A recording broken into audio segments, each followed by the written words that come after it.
Okay, I am ready to start this new series. What's our topic of the day? Zelda Timeline, which Mega Man is the best. What goes into the mushrooms that Mario eats? It's about Minecraft. You mean like the stuff that we've already done a ton of stuff about on our channel. Oh, so much for diversity.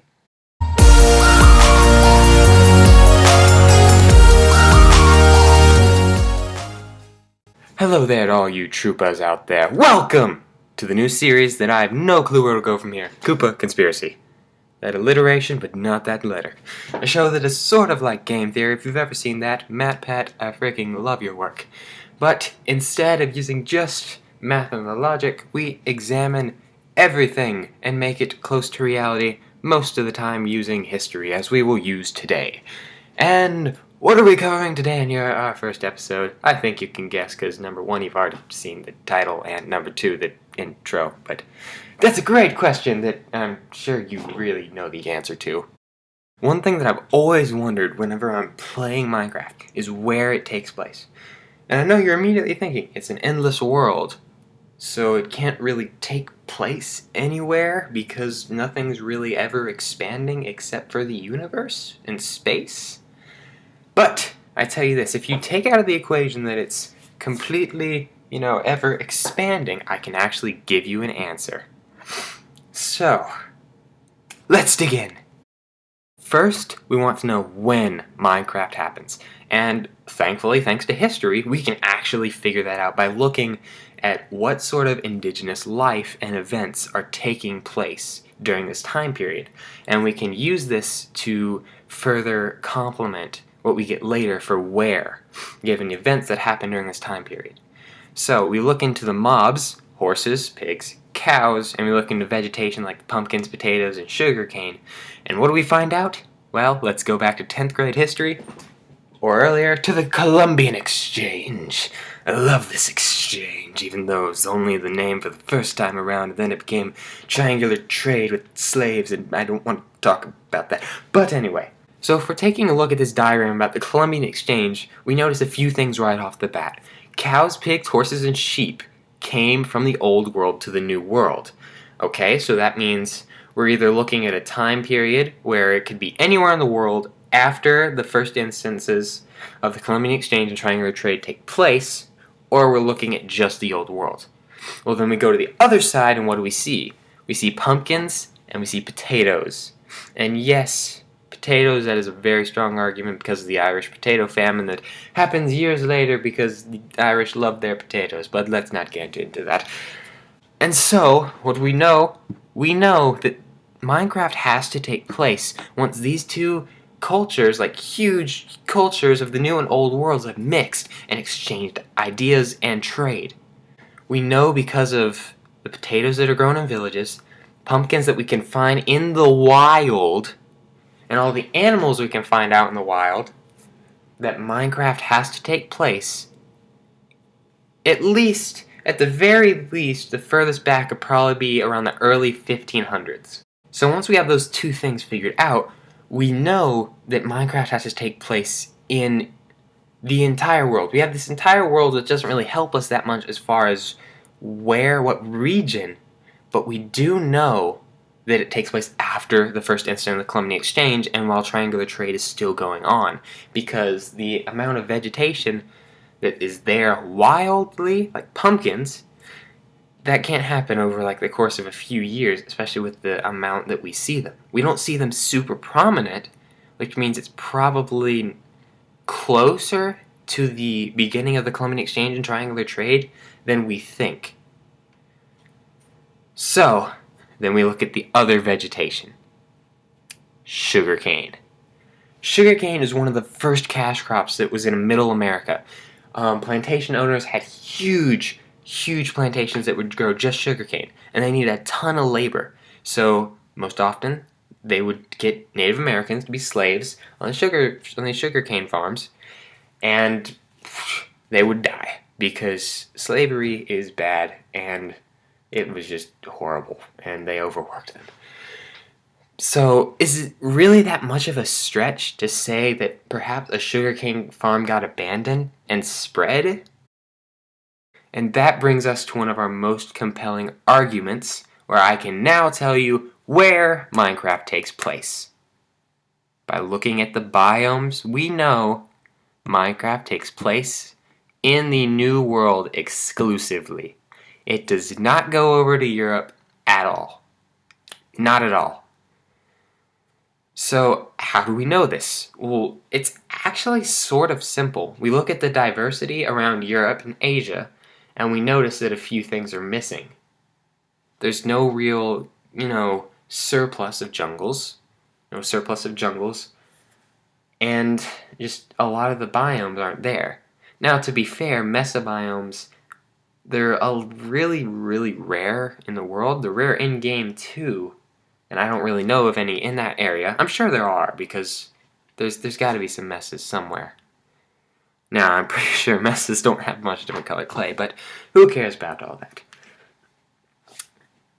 But if we look at the New World, specifically North and South America, yes, Canada, I am including you in this. That was mean.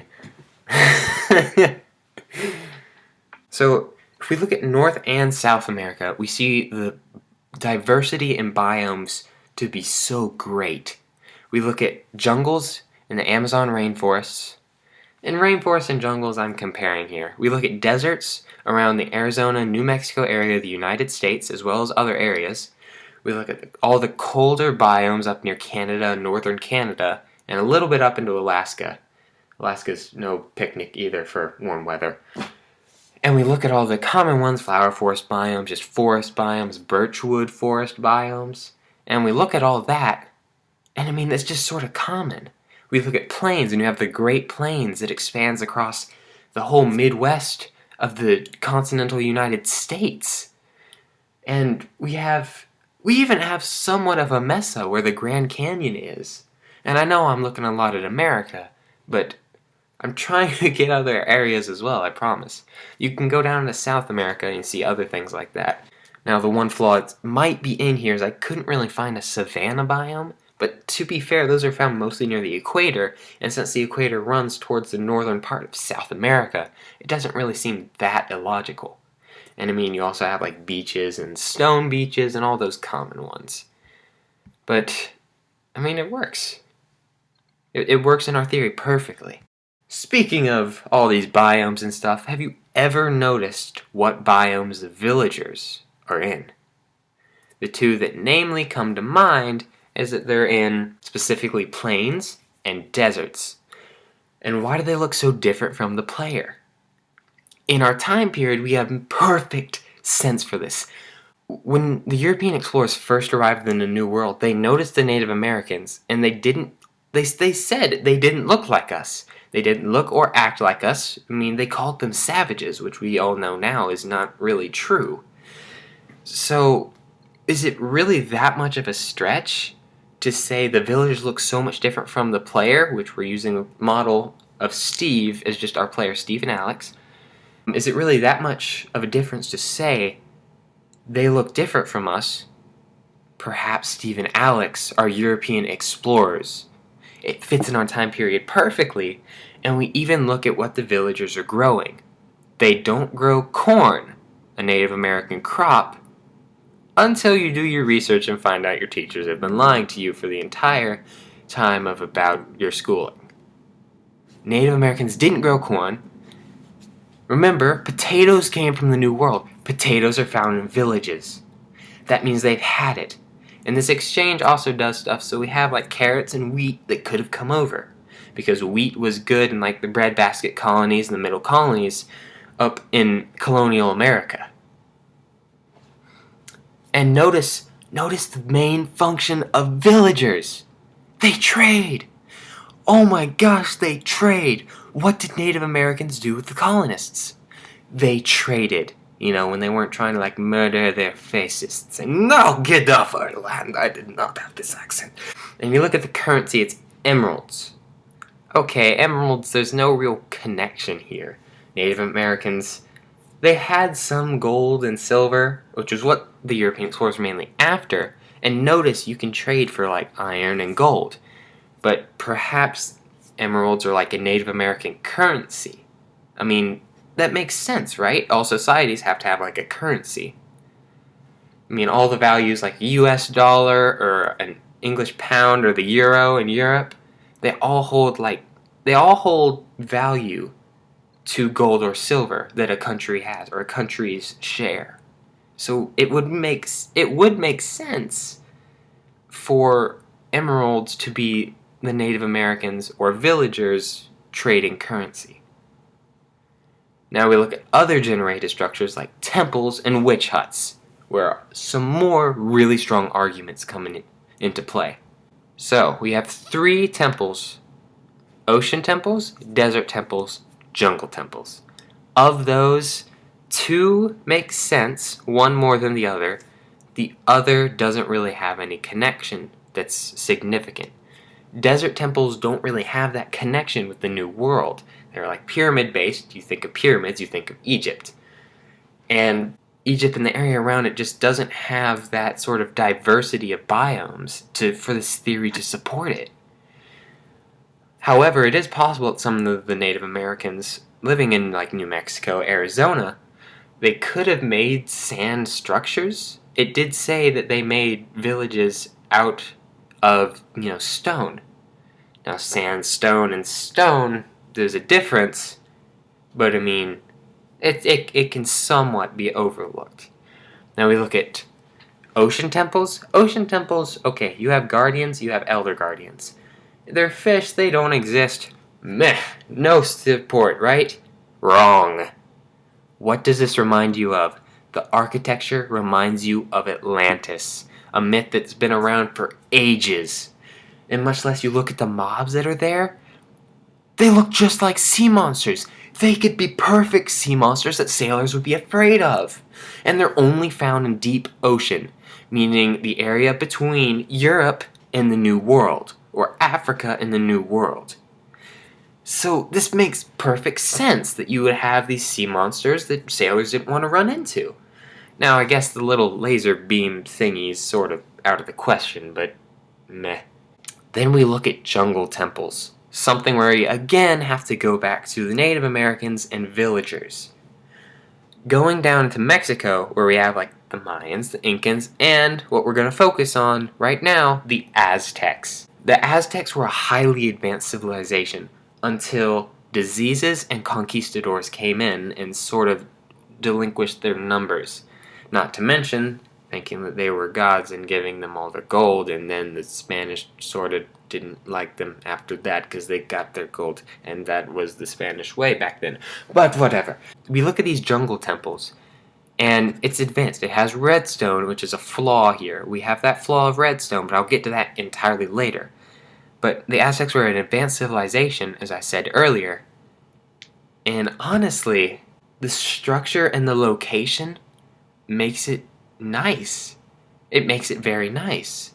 The Aztecs and the jungle biome, it makes somewhat sense because no one can really find a few of the remains of the Aztec civilization.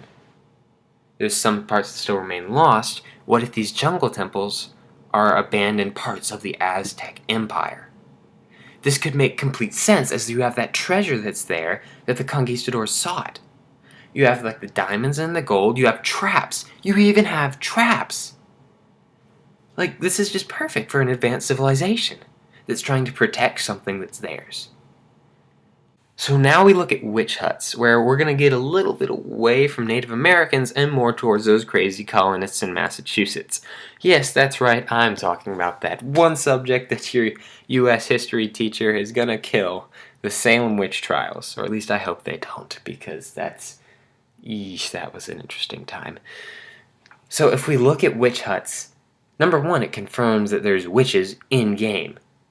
Well, during this time period where we have it from the early 1520s to, like, say, the beginning of the 1700s, so we have like approximately a 180-year gap. Salem witch trials fits in there pretty nicely in 1962. That's perfect. You have these innocent people that are accused of being witches during the Salem witch trials of 1962. And it's all sort of started by these girls, which is sort of redundant because adults believed girls who said that stuff, and then people got killed because of it. And looking back, you're sort of like, wow, these people were not the smartest in the world.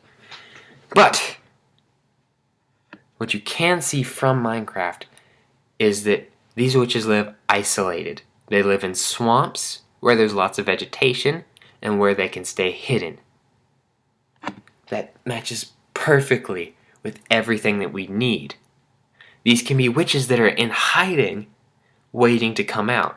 Now, regardless, I don't really think that there were actually any witches in 1962, but come on, it's Minecraft. It's a game, and the witches don't really do any witch stuff. They just sort of they're like chemists. I don't know, like put some goggles on them and it's like a new witch skin. And I mean, you look at where swamps are located in colonial America, and you have like Florida, the Spanish colony of Florida, Carolinas, mostly South Carolina, and you have a little bit of Georgia. Now, those aren't anywhere near Massachusetts at all, but it would make sense if these witches were still isolated and no one could find them, why they didn't have witch trials then.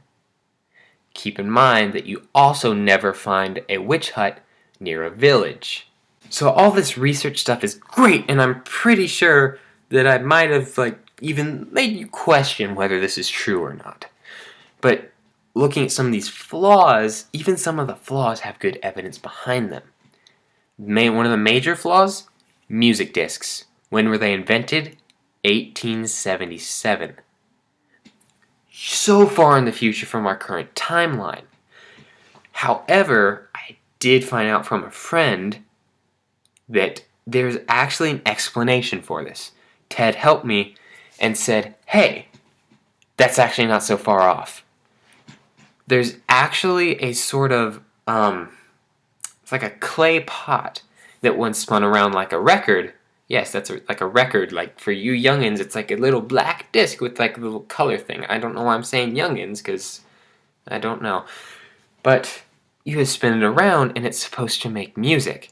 I couldn't find anything to verify this at all, unfortunately, so I can't really give you any evidence for this. But I promise, it is plausible. Then one of our other major flaws is redstone. Something comparable earlier, as I said, as electricity. Something we never really understood during this time period. However, the fact that it's a mineral that sort of conducts stuff and doesn't really need a source, as seen by just put a lever or a button. Buttons and levers don't really have that charge. I mean, like, it's cobblestone and a stick. How does that give something electricity and a current? It doesn't. You can't really compare redstone and electricity.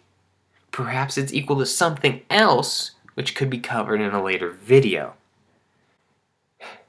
And there you have it. The world of Minecraft takes place in the 16th and 17th centuries as Steve and Alex explore the world to report back to Europe while dealing with the villager Native Americans and finding lost relics in temples of other Native American civilizations. But I mean, who knows? I'm just shelling out this conspiracy theory for you. Thanks for watching.